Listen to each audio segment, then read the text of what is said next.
ورائه جهنم ويسقى من ماء صديد يتجرعه ولا يكاد يسيغه ويأتيه الموت من كل مكان وما هو بميت ومن ورائه عذاب غليظ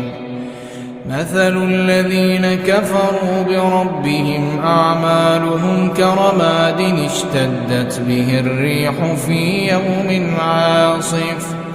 لا يقدرون مما كسبوا على شيء ذلك هو الضلال البعيد.